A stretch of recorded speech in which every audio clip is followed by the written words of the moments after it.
The emergency in Attawapiskat, how a First Nations community is coping. There's no electricity to this house then. And sticking up for the little guys, Ultimate Fighters join the campaign to end bullying. To me, fighting and bullying are two very, very different things. All that and more on a special edition of Humber News.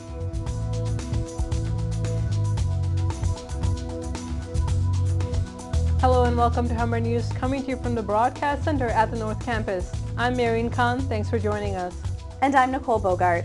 This semester, our show started with no control room and no staff, as the support staff went on an 18-day strike. But we still managed to report on issues affecting you. From the provincial election to a Humber student's murder trial to Occupy Toronto, Humber News was there. Today we take an in-depth look at the issues that are still making headlines, as well as a few stories to get you in the holiday spirit. But first, Mehreen has our top story. Our show begins with the ongoing crisis in Attawapiskat. It's been almost a month since the First Nations community declared a state of emergency. The Red Cross, along with the federal government, have intervened, but not the way reserve leaders had hoped. Summer Ismail investigates. The Northern Ontario Aboriginal town of Attawapiskat is facing a terrible housing crisis. The horrific living conditions at Attawapiskat came to light when New Democratic MP Charlie Angus visited the community and took this video. So there's no electricity to this house then? There's an extension. Just an extension from the house to the shack.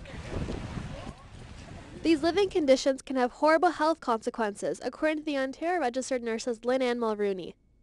Some people have problems with skin conditions and skin infections and scabies, and which is a little kind of parasite that is very itchy for people. The severity of the skin conditions and burns speak for themselves. Sense of self-esteem for a child to be terrible. It's an international shame, really, that a country as wealthy as Canada isn't doing better, so that everybody has an equal chance. It's only fair. We all need an equal chance in life. The black's all mold. That's black's all mold. Yeah. The condition of the houses is appalling.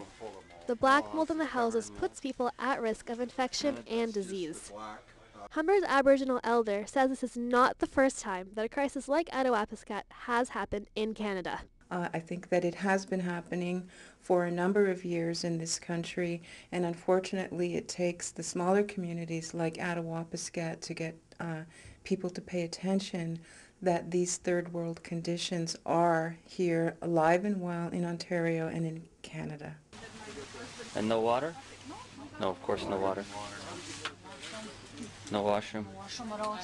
Director at the Canadian Red Cross, Tanya Elliott, spoke about what supplies are being sent to the community.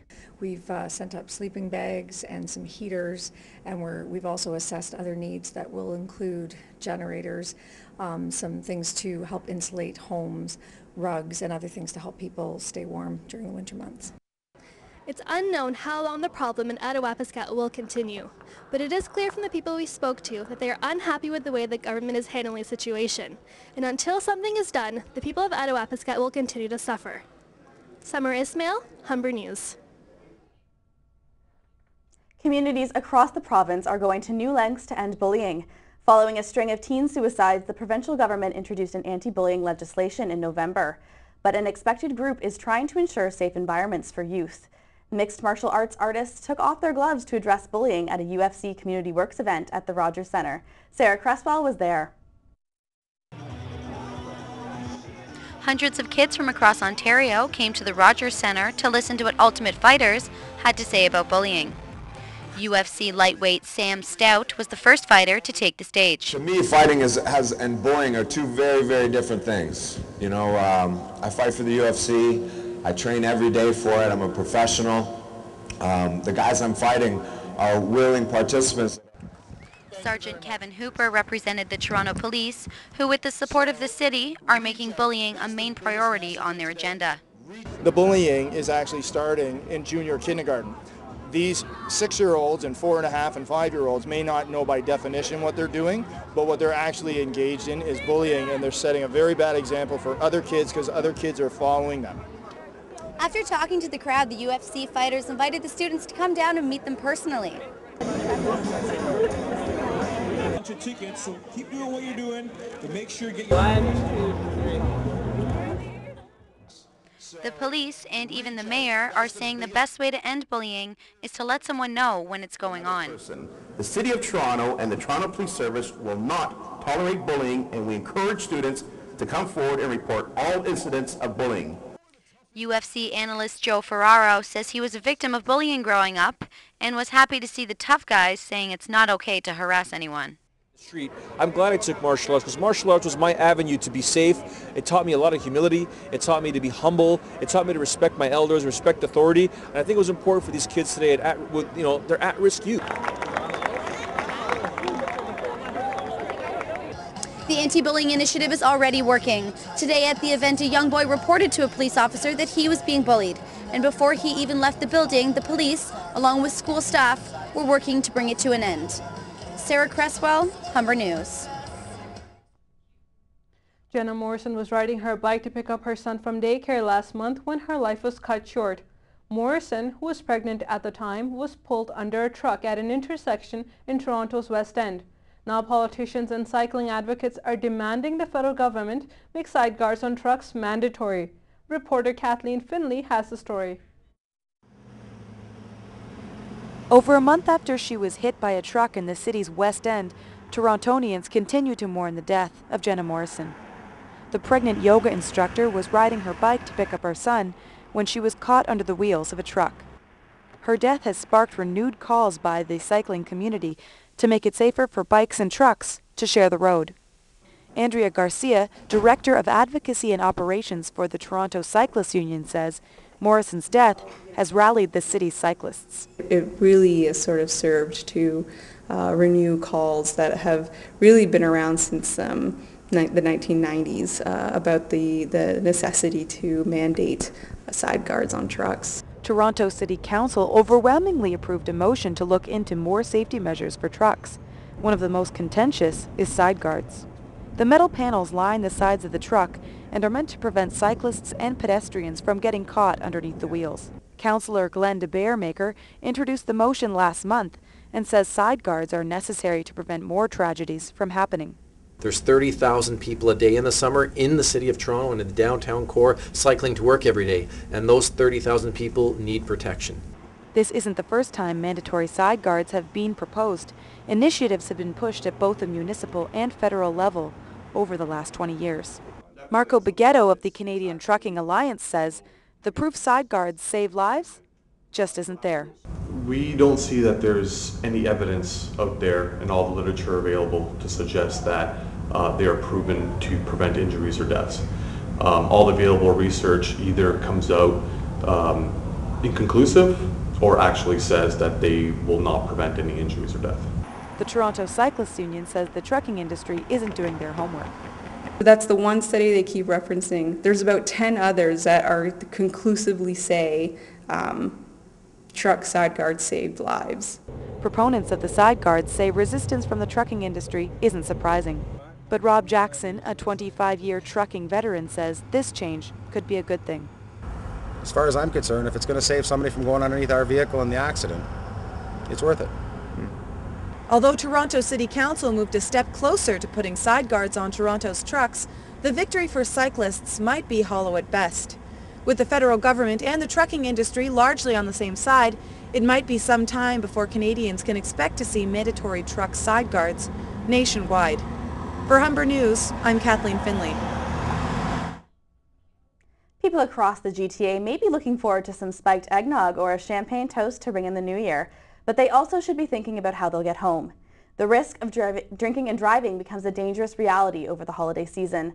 I took a look at the ride program and what Toronto police do to combat drunk driving. Hi, we're running ride tonight. Any alcohol to drink? Okay, have a good night. Toronto police have been lining the streets every night since the end of November with ride spot checks. 337 officers have dedicated 829 hours to this year's holiday ride program so far. Officers are trained to recognize the signs of intoxication while speaking to drivers on the line. As Constable Steve Aguiar explains, there are both physical and conversational cues police use to determine if a driver should be breathalyzed. Bloodshot eyes, glossy eyes, sometimes a glazed look on people's faces, as well as just an overall tired look on their face, droopy eyes, all that kind of stuff. When police suspect someone of drunk driving, they are asked to undergo a breath test, which takes place here in the mobile ride unit. The unit features 2 test rooms where blood alcohol content is measured. As Constable Wendy Johnston demonstrates, a driver must blow under 0.08 milligrams of alcohol per 100 milliliters of blood. Anything over 0.08 is an arrestable offense. Hi, we're running ride tonight. Any alcohol to drink? 11 days into the holiday ride program, out of 369 drivers tested, 26 have been charged with criminal offenses. But, as Constable Johnston explains, there are many alternative ways to get home this season. There's cabs, there's buses, there's so many alternatives. But once the deed's been done, I mean, the worst thing that could happen is that you could kill someone. MAD Canada works closely with Toronto Police to raise awareness about drunk driving.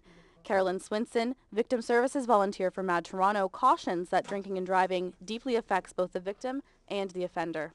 I know from the times that I actually speak to offenders as a victim, and if you ask them, you know, why they chose to drive while they were impaired, the odds are that they're going to tell you because they thought they were going to get away with it.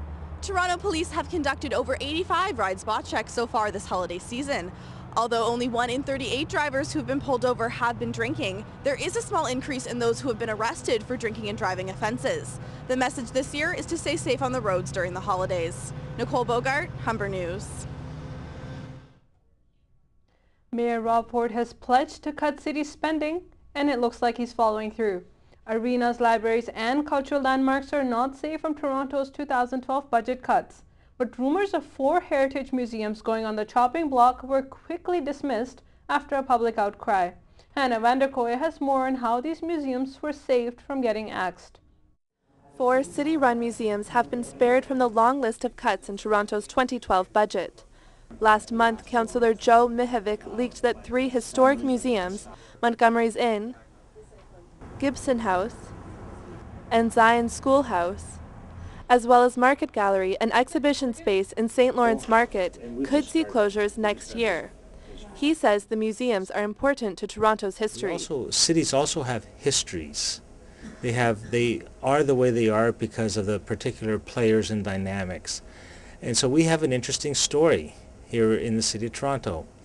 The city quickly rebutted that the heritage museums would remain open. Councillor Jay Robinson was appointed spokeswoman for the issue and says that the closures were up for discussion based on attendance and financial performance. KPMG were the consultants who actually put forward the core service review, and in that document it did actually state that they should look at closures for cost savings of low attended museums. The City of Toronto runs 10 historic museums in addition to Market Gallery at a cost of $5.3 million per year. The discussed closures of 4 of the museums were in an effort to save the city $1 million a year. Montgomery's Inn, Gibson House, and Zion Schoolhouse are brick buildings built in the 19th and early 20th century and are located on the outskirts of the city. They tell a story of Toronto before subdivisions and skyrises. It survived really almost by accident. Into the 1980s when sort of people looked around and said, it's the last one-room schoolhouse in North York, as it was then. Some residents in the area appreciate the historical significance of the cultural sites and wouldn't want to see them closed. The heritage and the history of the early days of Toronto in this area is important that it's kept for the future generations. Even though these historic sites will not be facing closures in the 2012 budget, the city is still looking for ways for the museums to become more self-sufficient. Hannah Vanderkoy, Humber News. Thanks, Hannah. After the break, Rada Taylor goes on what might be her last trip through the Canadian Air and Space Museum.